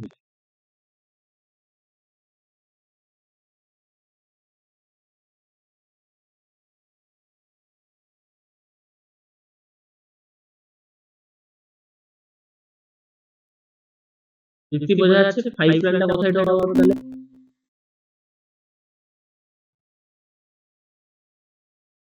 এই যে আমরা প্ল্যান করলাম, একটা হচ্ছে অ্যানুয়াল প্ল্যান। অ্যানুয়াল প্ল্যান মানে যেটা আমরা বছর বছর যে প্ল্যান করি। ফিক্সড প্ল্যান মানে যেটা আমরা পার্টিকুলার নির্দিষ্ট 3 ইয়ারের জন্য করব, 3 বছর, 5 বছর, 10 বছর। একটা পার্সপেক্টিভ প্ল্যান যেটা আমরা লং টার্ম হিসাবে থাকবে। আর এক ধরনের প্ল্যান হয় সেটাকে বলে রোলিং প্ল্যান। এইটা ভালো করে বোঝো, রোলিং মানে গড়িয়ে যাওয়া, রোলিং প্ল্যান। রোলিং প্ল্যানের মধ্যে কিন্তু এই সমস্ত কম্পোনেন্টই থাকে। মানে রোলিং প্ল্যান যদি করা হয়, রোলিং প্ল্যানে কি হয়, রোলিং প্ল্যানের মধ্যে আগামী 1 বছর ইকোনমি কোন দিকে যাবে সেটাও থাকে, রোলিং প্ল্যানের মধ্যে আগামী 5 বছর ইকোনমি কোন দিকে যাবে সেটাও থাকে, এবং রোলিং প্ল্যানের মধ্যে আগামী 40 বছর পর আমরা ইকোনমিকে কোন জায়গায় নিয়ে যেতে চাই সেটাও থাকে। তাহলে রোলিং প্ল্যান এমন একটা প্ল্যান যার মধ্যে কিন্তু এই সমস্ত প্ল্যানগুলোই ঢুকে থাকে। ঠিক আছে? তাহলে আমরা এরকম বিভিন্ন ভাবে প্ল্যানকে ভাগ করতে পারলাম। Annual plan, fixed plan, perspective plan, rolling plan. আর ওইদিকে আমরা কি বললাম? ওইদিকে আমরা বললাম indicative plan, imperative plan. Question কি আসে পরীক্ষায়? ভারতবর্ষে কোন ধরনের প্ল্যানিং সিস্টেম চালু আছে? মনে রাখবো অবশ্যই indicative planning system, indicative plan, imperative না। ঠিক আছে? 5 ইয়ার্স প্ল্যান কোন ধরনের প্ল্যান? 5 ইয়ার্স প্ল্যান একটা ফিক্সড প্ল্যান। আর রোলিং প্ল্যান মানে যার মধ্যে 3 ধরনের প্ল্যানই হয়ে আছে সেটাকে বলে রোলিং প্ল্যান। বোঝা গেল তাহলে ব্যাপারটা? এইবার পরবর্তী যে জায়গাটা একটু আমাদের দেখতে হবে সেটা হচ্ছে একটু ক্রোনোলজিটা পড়ে আজকে আমরা শেষ করব। তারপরের ক্লাসে আমরা পড়বো ব্যাকগ্রাউন্ড, আজকের ক্লাসে আমরা পড়বো ক্রোনোলজি, যে প্ল্যানিং এর ক্রোনোলজিটা কি হলো, ক্রোনোলজিটা কি হলো। আর ক্রোনোলজি মানে পরপর সময় অনুযায়ী এটা। পরের ক্লাসে পড়বো ব্যাকগ্রাউন্ড। আজকে আমরা হালকা একটা ব্যাকগ্রাউন্ড দেখি, ন্যাশনাল প্ল্যানিং কমিটি করা হয়েছিল। পরের ক্লাসে প্রাইভেট বিভিন্ন লোক, ন্যাশনাল প্ল্যানিং কমিটিটা তো কংগ্রেস করেছিল, জাতীয় কংগ্রেস। পরের ক্লাসে আমরা দেখবো প্রাইভেট লোকজন মানে ইন্ডিভিজুয়াল লোকজনও কিন্তু অনেক কিছু চিন্তা ভাবনা করে গেছিল প্ল্যানিং নিয়ে। তো কে কি চিন্তা ভাবনা করেছিল সেটা আমরা নেক্সট ক্লাসে দেখবো। আজকে আমরা যেটা বলবো সেটা হচ্ছে ক্রোনোলজি। এই 5 প্ল্যান যে ভারতবর্ষে চালু হলো সেটা কি করে পরপর তার ক্রোনোলজিটা কি সেটা আমরা একটু দেখে নেব। তো আমরা প্ল্যানিং এর ক্লাসিফিকেশন গুলো বললাম, এই অবধি আশা করি কারোর কোনো অসুবিধা নেই। কোনটা অ্যানুয়াল প্ল্যান বুঝতে, কোনটা ফিক্সড প্ল্যান বুঝতে, কোনটা পার্সপেক্টিভ প্ল্যান বুঝতে, কোনটা রোলিং প্ল্যান বুঝতে আশা করি কারোর কোনো অসুবিধা নেই। যদি কারোর অসুবিধা থাকে, রোলিং প্ল্যান বলতে যেখানে তোমার সমস্ত ঢুকে থাকছে। মানে রোলিং প্ল্যান যদি আজকে তুমি করো, ধরো কেউ 2024 এ দাঁড়িয়ে একটা রোলিং প্ল্যান করছে, তাহলে তাকে সমস্তটাই ভাবতে হবে, তাকে একটা অ্যানুয়াল প্ল্যানও করতে হবে। মানে রোলিং প্ল্যানের মধ্যে একটা অ্যানুয়াল প্ল্যান থাকবে যে 24-25 ইকোনমি কোন জায়গায় নিয়ে যেতে হবে সেটাও তাকে ভাবতে হবে। একটা ফিক্সড প্ল্যানও থাকবে যে 25 থেকে 30 সালে আমরা কোন জায়গায় যেতে চাই। আর একটা পার্সপেক্টিভ প্ল্যানও থাকবে যে আগামী 40 বছর বা 50 বছরে আমরা কোন জায়গায় যেতে চাই। এই সমস্তটাই যদি থাকে সব, তাহলে সেই ধরনের প্ল্যানটাকে বলা হচ্ছে রোলিং প্ল্যান। বোঝা গেল নবনীতা? হ্যাঁ স্যার, থ্যাংক ইউ। এইবার আমাদের ইকোনমিতে শুরু হলো প্ল্যানিং কমিশন। আমরা দেখলাম প্ল্যানিং কমিশন প্রতিষ্ঠা হলো। মনে করছে আমি বললাম একটু আগে প্ল্যানিং কমিশন কবে প্রতিষ্ঠা হয়? 1950 সালে 1 মার্চ প্ল্যানিং কমিশন তৈরি হয়ে গেল। এরপর জওহরলাল নেহরু তার করতে ইলেকশন হয়ে গেল 1951 সালে। প্রধানমন্ত্রী চলে এলো 1951 সাল থেকে শুরু হয়ে গেল আমাদের প্রথম প্ল্যান। আচ্ছা, আমরা কোন প্ল্যান নিয়েছিলাম? এই প্ল্যান গুলোর মধ্যে আমাদের ইন্ডিয়ান গভর্নমেন্ট বা ভারত সরকার কোন প্ল্যানে বিশ্বাসী ছিল? আমরা দেখলাম রাশিয়া থেকে আমরা নিয়েছিলাম কোনটা?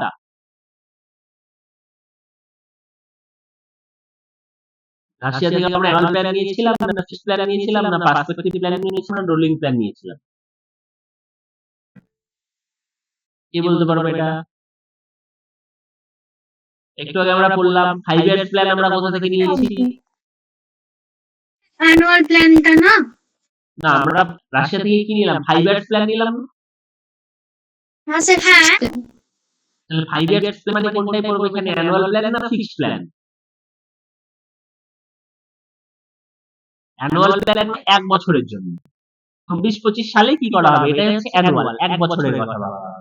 আর 5 ইয়ার্স প্ল্যান মানে হচ্ছে এটা ফিক্সড প্ল্যান, মানে আগামী 5 বছরে ইকোনমিতে কি করতে চাই সমস্ত ডিসকাশন হবে। বোঝা যাচ্ছে ব্যাপারটা? তাহলে আমরা রাশিয়া থেকে কি নিয়েছিলাম? অ্যানুয়াল প্ল্যান নিয়েছিলাম না 5 ইয়ার্স প্ল্যান নিয়েছিলাম? 5 ইয়ার্স প্ল্যান। 5 ইয়ার্স প্ল্যান একটা কি ধরনের প্ল্যান? ফিক্সড প্ল্যান না পার্সপেক্টিভ প্ল্যান না rolling plan? Fixed plan. Fixed plan. তাহলে রাশিয়া থেকে আমরা 5 ইয়ার্স প্ল্যান নিলাম। 5 ইয়ার্স প্ল্যান রাশিয়া থেকে আমরা নিয়ে নিলাম। আমাদের এও শুরু হয়ে গেল, প্ল্যানিং কমিশনও চালু হয়ে গেল। না 51 থেকে 5 ইয়ার্স প্ল্যান শুরু করলাম। তাহলে বলো তো প্রথম যে 5 ইয়ার প্ল্যান হবে সেটা কত সাল অবধি হবে 51 থেকে?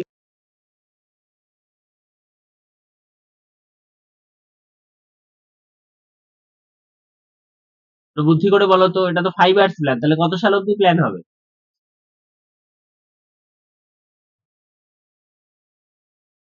স্যার 1956 অবধি কন্টিনিউ হয়েছিল। 1956।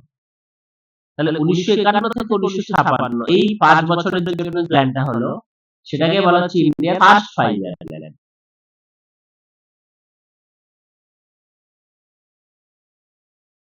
বুঝা যাচ্ছে? প্রথম 5 ইয়ার প্ল্যান। আচ্ছা 5 ইয়ার প্ল্যান তাই বানাচ্ছে কে? 5 ইয়ার প্ল্যানের বা প্ল্যান বানানোর দায়িত্বে কে আছে তাহলে? 5 ইয়ার প্ল্যান বানানোর জন্য কোন সংস্থা তৈরি করা হলো? নাম হচ্ছে কি বললাম? Planning commission.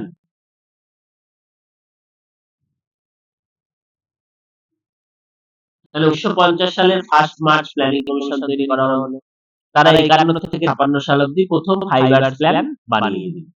না বানিয়ে তো দিল, কিন্তু 5 ইয়ার্স প্ল্যানটা তো শুধু জওহরলাল নেহরু তৎকালীন প্রধানমন্ত্রী ছিলেন, তিনি তার বাড়িতে বসে সোফার উপর পা তুলে টুক করে সই করে দিলেন আর গোটা দেশ জুড়ে 5 ইয়ার্স প্ল্যান চালু হয়ে গেল। এই ব্যাপারটা তো ঠিক নয়।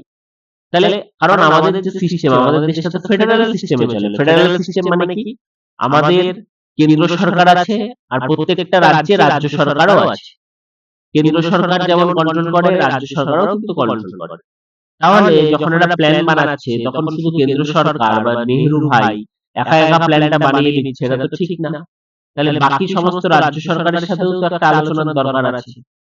রাজ্য সরকারের মুখ্যমন্ত্রীরা কি বলতে চাইছে, যে এই প্ল্যানটা ঠিক আছে না তাদের সমস্যা আছে, সেগুলো শোনারও দরকার আছে। এই কারণে কিন্তু 1952 সালে বানানো হলো ন্যাশনাল ডেভেলপমেন্ট কাউন্সিল, এনডিসি। প্রত্যেকটা রাজ্যে চিফ মিনিস্টারকে রেখে ন্যাশনাল ডেভেলপমেন্ট কাউন্সিল বানানো হলো। যাদের কাজ কি ছিল? যার কাজ ছিল হচ্ছে এই যে 5 ইয়ার্স প্ল্যান যেটা পাস করা হবে পার্লামেন্টে, যে 5 ইয়ার্স প্ল্যান যেটা উত্থাপন করা হবে, প্রত্যেকটা মুখ্যমন্ত্রী এসে কিন্তু ন্যাশনাল ডেভেলপমেন্ট কাউন্সিলের মিটিংটা হবে বছরে একদিন, মুখ্যমন্ত্রীরা তাতে সমর্থন জানিয়ে যাবে যে এই ব্যাপারগুলো আমাদের সমর্থন দিচ্ছে। তাহলে এইভাবে প্ল্যানিং সিস্টেম কিন্তু ইন্ডিয়াতে চালু হচ্ছে। 1950 সালের 1 মার্চ তৈরি হয়ে যাচ্ছে প্ল্যানিং কমিশন। 1951 থেকে 56 আমাদের প্রথম 5 ইয়ার প্ল্যান চালু হলো। আর 1952 সালে তৈরি করা হলো ন্যাশনাল ডেভেলপমেন্ট কাউন্সিল। এইটা বুঝতে কারোর কোনো অসুবিধা হলে জানেন, এইটুকুতে কারোর কোনো অসুবিধা বোঝা যাচ্ছে? আচ্ছা তাহলে যেটুকু বুঝলে তোমরা দেখো।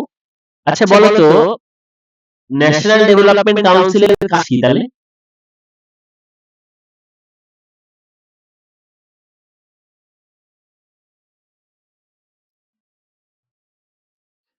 এনডিসি মেইনলি কোন একটা প্ল্যানিং কমিশন যে প্ল্যানটা করবে সেটার করবে। সেটা অ্যাপ্রুভাল দেবে, ঠিক আছে? তাহলে ন্যাশনাল ডেভেলপমেন্ট কাউন্সিলের কাজ হচ্ছে প্ল্যানিং মিশন যে প্ল্যানটা বানালো, ন্যাশনাল ডেভেলপমেন্ট কাউন্সিলের এক মিটিং ডাকা হয়, সেই মিটিং এ সমস্ত রাজ্যের মুখ্যমন্ত্রীদের উপস্থিত থাকার কথা। এবার মোদী মমতা রাগারাগি হলো গেল না সারানোর ব্যাপার, বা সমস্ত রাজ্যের মুখ্যমন্ত্রীদের উপস্থিত থাকার কথা দিয়ে মুখ্যমন্ত্রীরা প্ল্যানটাকে বলল আমি সাপোর্ট করছি। কিন্তু ব্যাপার হচ্ছে এখন এই এনডিসি নেই, এখন প্ল্যানিং কমিশন নেই, তার বলে এখন এসেছে নীতি আয়োগ। ঠিক আছে? এখন কিন্তু এইসব কিছু নেই, এটা কিন্তু স্বাধীনতার সময়কার আমরা কথা বলছি। স্বাধীনতার সময় কিন্তু এই সমস্ত জায়গাগুলো ছিল, বুঝলেন? তাহলে আমরা যেটা দেখলাম যে প্রথম ফাইবার প্ল্যান আমাদের চালু হলো 1951 সাল, ফার্স্ট ফাইবার প্ল্যান আমরা চালু করলাম 1951 সাল থেকে গত সাল 56 সাল অবধি। 50 সালে প্ল্যানিং কমিশন আর 52 সালে ন্যাশনাল ডেভেলপমেন্ট কাউন্সিল। 51 থেকে 56 সাল ফার্স্ট ফাইবার। এই ফার্স্ট ফাইবার প্ল্যান থাকার সময় আমাদের যিনি প্রধানমন্ত্রী ছিলেন তার নাম ছিল হচ্ছে জওহরলাল নেহেরু। 1951 থেকে 56 ফার্স্ট ফাইবার প্ল্যান, প্রধানমন্ত্রী কে? নেহেরু, তাই না? তাহলে কোন প্ল্যানটা কবে থেকে কবে হবে? 1956 সাল থেকে 1961 সাল পর্যন্ত। এটা হচ্ছে সেকেন্ড ফাইবার প্ল্যান। তখনও প্রধানমন্ত্রী নেহেরু আছে। এবার এই দুটো প্ল্যানে একটা জিনিস অনেক সময় পরীক্ষায় জিজ্ঞেস করে, দেখো যখন কোনো ফাইবার প্ল্যান বানানো হচ্ছে তখন নিশ্চয়ই কোনো অর্থনৈতিক মডেল অনুযায়ী বানানো হবে, বা কোনো অর্থনীতিবিদের কথা শোনা হবে যে এই অর্থনীতিবিদ বললো। কারণ প্ল্যান তো একটা 5 বছরের প্ল্যান বানানো, ভাবতে পারছো একটা দেশের 5টা বছরের প্ল্যান হবে, তাহলে একটা বড় অর্থনৈতিকবিদ বা কোনো অর্থনৈতিক মডেল অনুযায়ী যদি আমরা না চলি তাহলে তো আমাদের দেশ পুরো চলে যাবে। তো এই প্রত্যেকটা প্ল্যানই বিভিন্ন অর্থনীতিবিদের কথা শোনা হয়েছিল। 51 থেকে 56 সাল যে প্ল্যানটা করা ছিল সেখানে দুজন অর্থনীতিবিদ ছিল, এরা বিদেশে, হার্ড ডোমার। এরা একটা মডেল দিয়েছে, এটাকে বলে হার্ড ডোমার মডেল। এই হার্ড ডোম মডেল অনুযায়ী কিন্তু প্রথম ফাইবার প্ল্যান চালু হয়। এই পরীক্ষাটা মনে হয় বিসিএস এ প্রতি 1 বছর অন্তর অন্তর এসেছে যে প্রথম ফাইবার প্ল্যান কার মডেল অনুযায়ী চালানো হয়, বা হার্ড ডোমার মডেল অনুযায়ী কোন ফাইবার প্ল্যানটা এদেশে দেওয়া হয়েছিল। তাহলে এটার উত্তর কি হবে? Which five-year plan has been introduced based on Harold Domar model? উত্তর কি হবে এটা? First fibre plan. First five year plan, ঠিক আছে? হারোল্ড ডোমার মডেল কি? এটা কিছু না, এটা ইকোনমিক মডেল, ঠিক আছে? আর সেকেন্ড ফাইভ-ইয়ার প্ল্যান এসব বিদেশি মালকেও দিয়ে দিল, বলে সব বিদেশি মালের মডেল অনুযায়ী আমাদের চলবে না, দেশি মাল আনতে হবে, দেশি মাল। তখন দেশি কে এলো? দেশি এলো হচ্ছে আমাদের প্রশান্ত চন্দ্র মহালনোবিস। প্রশান্ত চন্দ্র মহালনোবিস আর জওহরলাল নেহেরু এরা বসে সেকেন্ড ফাইভ-ইয়ার প্ল্যানের রূপরেখা তৈরি করলো। এই কারণে সেকেন্ড ফাইভ-ইয়ার প্ল্যানকে বলা হয় Nehru Mahalanobis model. First five year plan ছিল বিদেশি economist Harold Domar model. Harold Domar model অনুযায়ী ফার্স্ট ফাইভ-ইয়ার প্ল্যান করলো, কিন্তু সেকেন্ড ফাইভ-ইয়ার প্ল্যানের সময় আমাদের দেশীয় যে অর্থনীতিবিদ প্রশান্ত চন্দ্র মহালনোবিস, বিখ্যাত স্ট্যাটিস্টিশিয়ান, রাশি বিজ্ঞানের জনক ভারতের, সেই প্রশান্ত চন্দ্র মহালনোবিস আর জওহরলাল নেহেরু বসে দ্বিতীয় ফাইভ-ইয়ার প্ল্যানটা রূপরেখাটা বানালেন। বোঝা গেল? তাহলে প্রথম দুটো ফাইভ-ইয়ার প্ল্যান, তাহলে 51 থেকে 56 হচ্ছে আমাদের ফার্স্ট ফাইভ-ইয়ার প্ল্যান, যার রূপরেখা হলো হারোল্ড ডোমার মডেল অনুযায়ী। সেকেন্ড ফাইভ-ইয়ার প্ল্যানের রূপরেখা হলো নেহেরু মহালনোবিস মডেল অনুযায়ী। 56 থেকে 61 আমাদের সেকেন্ড ফাইভ-ইয়ার প্ল্যান। আচ্ছা, এবার তাহলে থার্ড ফাইভ-ইয়ার প্ল্যান কবে করব? তাহলে এবার 1961 সাল থেকে 66 সাল পর্যন্ত। 61 থেকে 66, ঠিক আছে? তাহলে এটা হচ্ছে থার্ড ফাইভ-ইয়ার প্ল্যান। এইবার দেখো এই থার্ড ফাইভ-ইয়ার প্ল্যানটার সময় আমাদের ইকোনমিতে বিভিন্ন সমস্যা দেখা গেল। কি সমস্যা দেখা গেল? 1961 থেকে 66 সাল, এই যে 1961 থেকে 66 সাল যখন আমাদের ইকোনমিতে থার্ড ফাইভ-ইয়ার প্ল্যান ছিল, এফওয়াইপি ফাইভ-ইয়ার প্ল্যান, তখন আমাদের 1962 যুদ্ধ বেঁধে গেল চায়নার সাথে, 1965 যুদ্ধ বেঁধে গেল পাকিস্তানের সাথে, আর 1966 আর 1965 এই সময়ে একটা খরা দেখা গেল, ড্রাফট, খরা, গোটা দেশ জুড়ে সেই বিশাল খরা, যে ফসল টসল কিছু হচ্ছে না, মানুষ ফসলই উৎপন্ন করতে পারছে না, খাদ্যের অভাব হয়ে গেল, দুর্ভিক্ষ হয়ে গেল। তাহলে 61 থেকে 66 সালের 5-year প্ল্যানের যে জার্নি, সেটা খুব একটা সুখকর জার্নি ছিল না, সেটা প্রচন্ড সমস্যার মধ্যে পড়লো। প্রথম সমস্যা হচ্ছে 1962 সালে চীনের সাথে যুদ্ধ, পরবর্তী সমস্যা হচ্ছে 1965 সালে পাকিস্তানের সাথে যুদ্ধ, এবং পরবর্তী সমস্যা হচ্ছে একটা দেশ জুড়ে বিখ্যাত খরার পরিস্থিতি, যেখানে প্রচুর মানুষ মৃত্যুবরণ করছে। এরকম একটা সময় এই 5-year প্ল্যানটা কিন্তু খুব একটা সাকসেস পেল না।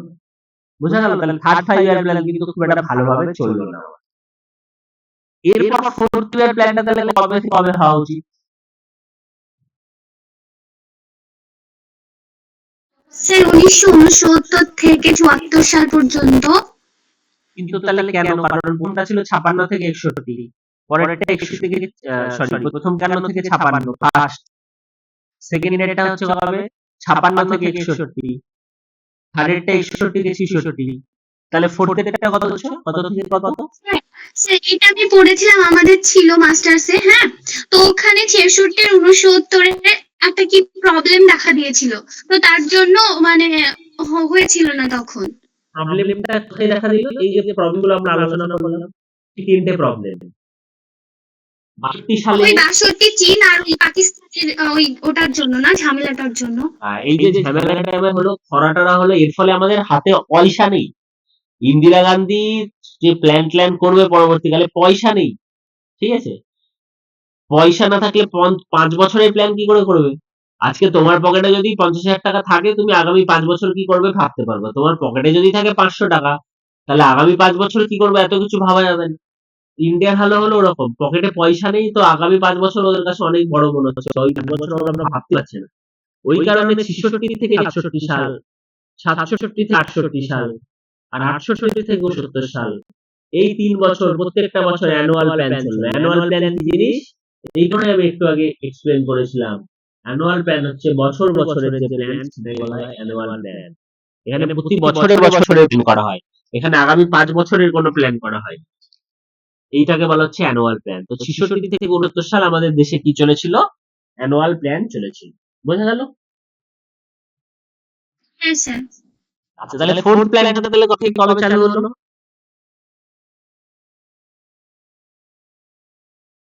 69 সাল অবধি অ্যানুয়াল প্ল্যান চললো, তারপর তাহলে 69 থেকে চালু হবে, তাহলে কত সাল অবধি চলবে?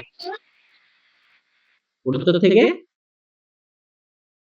74 সাল পর্যন্ত। 74 অবধি 4th 5-year প্ল্যান আমার চালু, ঠিক আছে? এই 4th 5-year প্ল্যান এই সময় গাডগিল যোজনা বলে একটা যোজনা ছিল, মানে গাডগিল এই 5-year প্ল্যান গুলোতে অনেকটা ইম্পর্টেন্ট ভূমিকা পালন করেছিল, ঠিক আছে? তাহলে 4th 5-year প্ল্যান আমাদের 74, তাহলে 5th year প্ল্যান কবে হবে? 74 থেকে 78। 74 থেকে হিসাব মতো 79 হওয়ার কথা ছিল, তাই না? হ্যাঁ, হিসাব মতো 79 হওয়ার কথা ছিল, কিন্তু দেখা গেল, খুব ভালো করে বোঝো এইখানে একটা পট পরিবর্তন হলো। 77 সালে সরকার ভেঙে গেল, যে ইন্দিরা গান্ধীর যে সরকার ছিল, ইন্দিরা গান্ধীর সরকার ইলেকশনে হেরে গেল। 77 সালে নতুন জনতা সরকার এলো।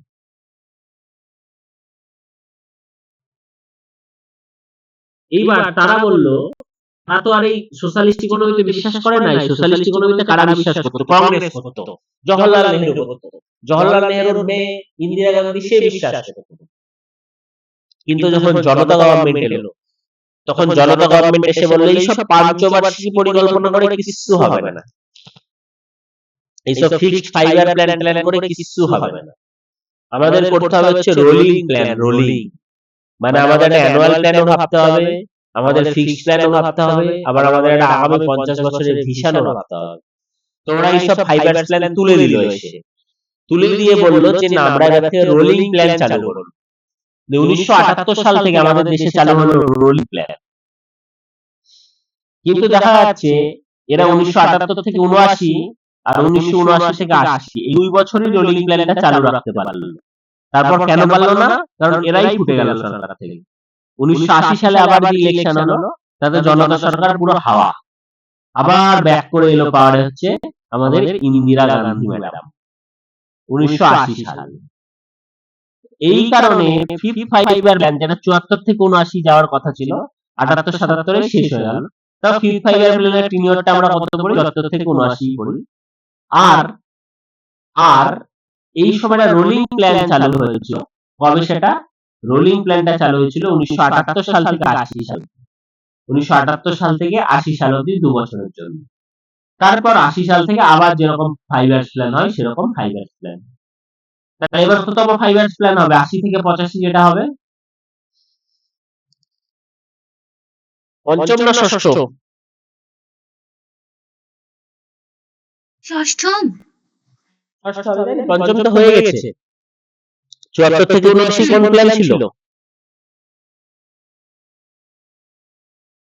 74 সাল থেকে 79 সাল যেটা হলো সেটাই কিন্তু পঞ্চম ছিল, তাই না? তাহলে 80 থেকে 85 আমাদের ষষ্ঠ পঞ্চবার্ষিকী পরিকল্পনা, 6 5-ইয়ার প্ল্যান চালু হলো।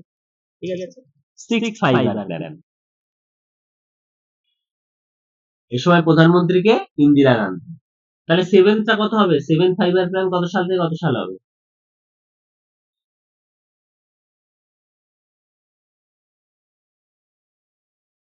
আশি থেকে 85 যদি 6 হয় তাহলে 5-এর প্ল্যান মানে 5 বছর। তাহলে 7টা কত সাল থেকে কত সাল হবে বলে দাও একটু। 85 থেকে 90। 85 থেকে 90 হচ্ছে 7। Very good. তাহলে 7 5-ইয়ার প্ল্যান হচ্ছে 85 থেকে 90। তাহলে 8 কত হওয়া উচিত হিসাব মতো? 85 থেকে 90 হচ্ছে 7 5-ইয়ার প্ল্যান। তাহলে 8 5-ইয়ার প্ল্যান হওয়া উচিত।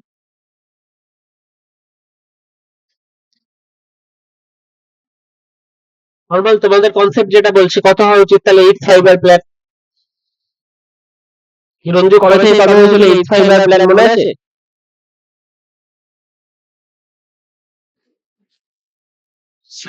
8-5 এর প্ল্যান কত? মানে হওয়া উচিত কত নরমালি? দেখো 90 গিয়ে আমাদের কোন প্ল্যান শেষ হলো? ষষ্ঠম প্ল্যান। তাহলে নবমটা শুরু হওয়া উচিত কত সাল থেকে? তাহলে 90 থেকে 95 হওয়া উচিত, তাই না? হিসাব তো তাই বলছে। 90 শেষ হলো তাহলে আবার 90 সাল থেকে শুরু হবে। 90 জুন মাসে শেষ হলো, 90 জুলাই মাস থেকে শুরু হয়ে যাবে। তাহলে 90 থেকে 95 8 5-ইয়ার প্ল্যান হওয়া উচিত। কিন্তু এইখানেও আবার দেশের সামনে একটা সমস্যা এসে দাঁড়ায়। কি সমস্যা? 1990 সালে আমাদের দেশের সামনে একটা বিশাল বড় সমস্যা এসে দেখা গেল, যেটাকে বলা হয় balance of payment crisis. Balance of payment কি জিনিস এটা পরের ক্লাসে আমি পড়াবো। ব্যালেন্স অফ পেমেন্ট মানে এখন এইটুকু বুঝতে পারো যে আমাদের যদি আমরা যত ইম্পোর্ট করি, আমদানি করলে আমাদের ঘর থেকে টাকা বেরিয়ে যায়, আর রপ্তানি করলে বিদেশের টাকা ভারতে আসে। এবার বিদেশের টাকা যদি ভারতে কম আসে আর ভারত থেকে যদি ম্যাক্সিমাম বিদেশি টাকা বেরিয়ে যায়, তাহলে কিন্তু আমাদের একটা বিওপি ক্রাইসিস তৈরি হয়, আমাদের ভান্ডারে টাকা কমে যায়। এটাকে বলে ব্যালেন্স অফ পেমেন্ট ক্রাইসিস। তো 1990 সালে গোটা বিশ্ব জুড়ে একটু সমস্যা দেখা গেছিল, তার মাঝে ভারতে স্পেশালি এই বিওপি ক্রাইসিসটা ব্যাপক হারে দেখা গেল, ব্যালেন্স অফ পেমেন্ট ক্রাইসিস। তাতে করে দেখা গেল ভারত সরকারের কিন্তু একটা বিশাল বড় সমস্যার সম্মুখীন করলো ভারত সরকার, যে আমাদের মাত্র 15 দিনের চালানোর মতো বিওপি তে টাকা ছিল। মানে আমাদের ফরেক্স রিজার্ভ আরবিআই মেনটেন করে, ফরেন কারেন্সি, গোল্ড এইসব রেখে সেই ফরেক্স রিজার্ভ যে মাত্র 15 দিন চালানোর মতো কি ছিল? আমাদের গোল্ড ছিল। তো এইরকম একটা বিশাল সমস্যার মধ্যে আমরা পড়ে গেলাম। কত সাল? 90-91 সালের দিকে আমরা পড়ে গেলাম। এটাকে কি বলা হয়? এটাকে বলা হয় বিওপি ক্রাইসিস। এখান থেকে আমরা বাঁচলাম করে, এখান থেকে আমরা বাঁচলাম হচ্ছে আইএমএফ এর কাছে ধারটা আছে। আইএমএফ ইন্টারন্যাশনাল মনিটারি ফান্ড, এই সদর দপ্তর রাখবে ওয়াশিংটন ডিসি। অনেকবার পরীক্ষায় আসে ওয়াশিংটন ডিসি। এই আইএমএফ এর হেল্পের টাকায় আমরা বাঁচলাম। আইএমএফ আমাদেরকে কিছু টাকা দিয়ে হেল্প করলো এবং ওভারঅল আমরা কিছুটা বাঁচলাম। এই কারণে এই যে 90 থেকে 92 সাল, এই সালটাকে আবার বলা হয় অ্যানুয়াল প্ল্যান। 1990 থেকে 92 এটা হচ্ছে আবার কোন প্ল্যানের পার্ট? এটা আবার অ্যানুয়াল প্ল্যানের পার্ট। আর আমাদের যেটা পরবর্তী প্ল্যান যেটা 8 5-ইয়ার প্ল্যান, সেটা কিন্তু 90 সাল থেকে না শুরু হয়ে ওইখানে 92 সাল থেকে চালু। 92 সাল থেকে 97। বোঝা গেল এই জায়গাটা? তাহলে কেন 90 সাল থেকে 85 এর প্ল্যান হলো না? কেউ একজন তাহলে বলে দাও কেন 90 সাল থেকে 85 এর প্ল্যান করা গেল না? কেন 2 বছরের অ্যানুয়াল প্ল্যান করতে হলো? কেউ একজন বলে দাও কেন 2 বছরের অ্যানুয়াল প্ল্যান করতে হলো? কেন 90 সাল থেকে 85 এর প্ল্যান চালু করা গেল না? ডিওসি এর প্রবলেমটার জন্য। এটাকে বলে বিওপি ক্রাইসিস। হ্যাঁ, বিওপি ক্রাইসিস মানে হচ্ছে ব্যালেন্স অফ পেমেন্ট ক্রাইসিস। মানে আমরা আমদানি অনেক বেশি করে ফেলেছি রপ্তানি থেকে, আমাদের বিদেশি ফরেন টাকা পয়সা ফরেন কারেন্সি আমাদের ভান্ডারে কম ছিল, ডলার খুব কম ছিল। কারণ এই যে ফরেন আমরা ব্যবসা করি, ধরো তুমি আমেরিকা থেকে একটা আম কিনবে, আমেরিকা থেকে কিছু কিনবে, এই যে পেমেন্ট আমেরিকান কোম্পানির কাছে সবই ডলারে পেমেন্ট হবে, সবই তো ডলারে পেমেন্ট হবে। তাহলে আমাদের কিন্তু ওই সময় ডলারের একটা ক্রাইসিস চলে এসেছিল, বোঝা যাচ্ছে? আমাদের ঋণ বেড়ে গিয়ে প্রচুর ডলার সাথে করে দিয়েছিলাম, ডলারের একটা বিশাল বড় ক্রাইসিস চলে এসেছিল। সেই কারণে কিন্তু ওই 90 থেকে 92 সালে আমাদের কিছু করা যায়নি। 90 থেকে 92 সাল ছিল আমাদের অ্যানুয়াল প্ল্যান। বোঝা গেল ব্যাপারটা? 90 থেকে 92 সালে আমাদের কি প্ল্যান ছিল তাহলে?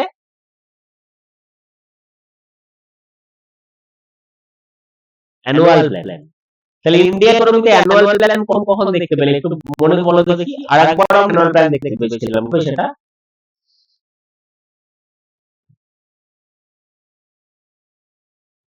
একবার আমরা অ্যানুয়াল প্ল্যান দেখতে পেয়েছিলাম, তাই না? সেটা কবে পেয়েছিলাম মনে পড়ছে রঞ্জু?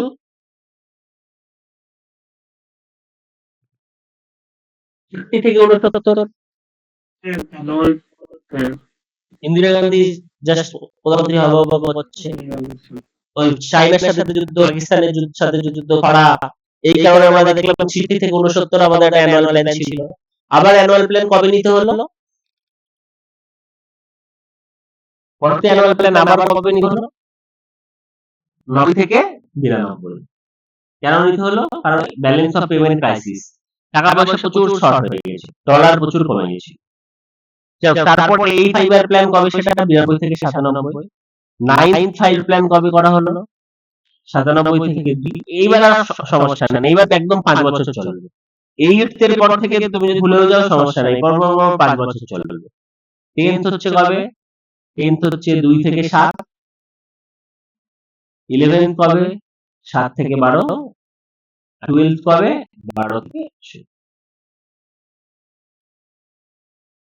টোটাল ক্রোনোলজিটা বোঝা গেল?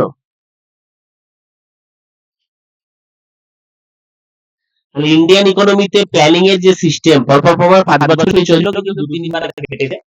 প্রথম ঘাটলো হচ্ছে 1966 সাল থেকে 69 সাল, ওই 3 বছর প্ল্যানিং করা গেল না, ওই 3 বছর আমরা করলাম হচ্ছে অ্যানুয়াল প্ল্যান। পরবর্তী ঘাটলো হচ্ছে 1978 থেকে 80 সাল, ওই 2 বছর জনতা গভর্নমেন্ট এসে রোলিং প্ল্যান চালু করে দিয়েছিল। তার পরবর্তী ঘাটলো হচ্ছে 90 থেকে 92 সাল, সেই সময়টা আমাদের টাকা পয়সা প্রচুর শর্ট হয়ে গেছিল, সেই সময়টা আমাদের একটা সমস্যার সম্মুখে পড়তে হয়েছিল, যাকে বলা হয় ব্যালেন্স অফ পেমেন্ট ক্রাইসিস। এই ক্রাইসিসের মধ্যে আমরা ঢুকে গেছি।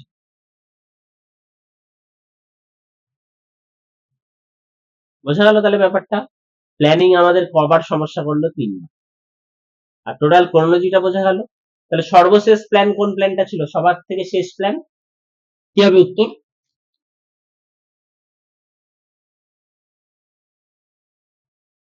শোনা যাচ্ছে তো নাকি? সর্বশেষ প্ল্যান 12 এর প্ল্যান কি 17 সাল অবধি চলতে পারলো? তার আগে 15 সালের মধ্যে কিন্তু নীতি আয়োগ চলে এলো এবং 15 সালে নীতি আয়োগ এসে কিন্তু টোটাল 5 ইয়ার্স প্ল্যানিং এর কনসেপ্টটাই শেষ করে দিল। নীতি আয়োগ এবার অন্যরকম ভাবে এখন চালায়, এখন আর 5 ইয়ার্স প্ল্যানের কনসেপ্ট কিন্তু আমাদের নেই। নীতি আয়োগ এসে পুরোটাই ম্যাটারটাকে অন্যরকম করলো। তাহলে ক্রোনোলজিটা বুঝতে পারলে? ক্রোনোলজিটাতে কি কোনো অসুবিধা কি কারণ বুঝতে কোথাও? ক্রোনোলজিটা কিন্তু ভালো করে পড়বে যে কোন 5 ইয়ার প্ল্যান কোন সময়, এটা কিন্তু অনেকবার পরীক্ষায় যায়, ঠিক আছে? পরের দিন আমরা ব্যাকগ্রাউন্ডটা পড়বো আর কোন 5 ইয়ার প্ল্যানের সাথে কি মোটো ছিল সেইগুলো একটু পড়ে নেব। আজকে আমরা ক্রোনোলজিটা পড়লাম। আচ্ছা, তাহলে ইন্ডিয়াতে প্রথম 5 অ্যানুয়াল প্ল্যান, প্রথম অ্যানুয়াল প্ল্যান কত সাল থেকে কত সাল কে বলবে? 66 থেকে 69। আচ্ছা, রোলিং প্ল্যান কত সাল থেকে কত সাল? থেকে 78? না, রোলিং প্ল্যান একটু মনে করো। 78 রোলিং প্ল্যান থেকে 78 থেকে 80। 78 থেকে 80 2 বছরের জন্য। 74 থেকে 79 তো রোলিং আমাদের প্ল্যানটাই তো গুনার মিনরাল বলে যিনি আছেন উনি কি করেছিলেন, সাজেস্ট করেছিলেন রোলিং প্ল্যান যেটা? কি সার্চ করেছিল বলুন? গুনার মিনরাল বলে যিনি একজন প্রফেসর ছিলেন না? সেটা হতে পারে, বাট ওটা একটা জনতা সরকারের মস্তিষ্ক ভূত। হ্যাঁ, জনতা সরকার এই ইন্দিরা গান্ধী আইডিওলজি, এই যে ফাইবার আইডিওলজি, সেটাকে নিয়ে এগোতে চায়। ঠিক আছে? জনতা সরকার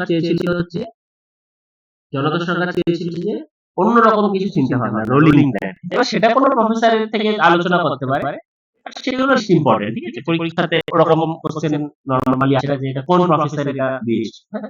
বাট হতেই জনতা সরকার দপ্তর সেই সময় তৎকালীন যারা বিখ্যাত ইকোনমিস্ট প্রফেসর তাদের সাথে হয়তো আলোচনা করেছিলেন। এই বছর বিসিএস এর মেনে কিন্তু প্রায় 8 থেকে 5টা কোশ্চেন এসেছে এই রোলিং প্ল্যান জায়গাটা থেকে। হ্যাঁ, যে রোলিং প্ল্যানের কথা থেকে কত সাল ছিল, এটা একটা কোশ্চেন এসেছে 78 থেকে 80। তার কোশ্চেন এসেছিল যে হঠাৎ করে রোলিং প্ল্যান কেন চালু হলো, তাহলে এর উত্তর কি হবে?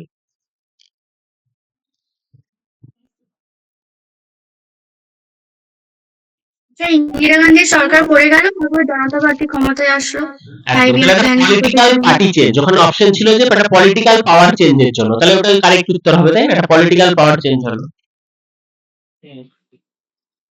আচ্ছা, আমাদের অ্যানুয়াল প্ল্যান ইকোনমিতে তাহলে প্রথম তো 66 থেকে 69, তারপরে অ্যানুয়াল প্ল্যান আবার কবে নেওয়া হয়েছিল? 485 এর প্ল্যানের আগে। এটা 92, 90 থেকে 92। 90 থেকে 92, 85 এর প্ল্যানের আগে। ঠিক আছে, 85 এর প্ল্যানের আগে। ক্লিয়ার? তাহলে ইকোনমিটা ক্লিয়ার তো নাকি?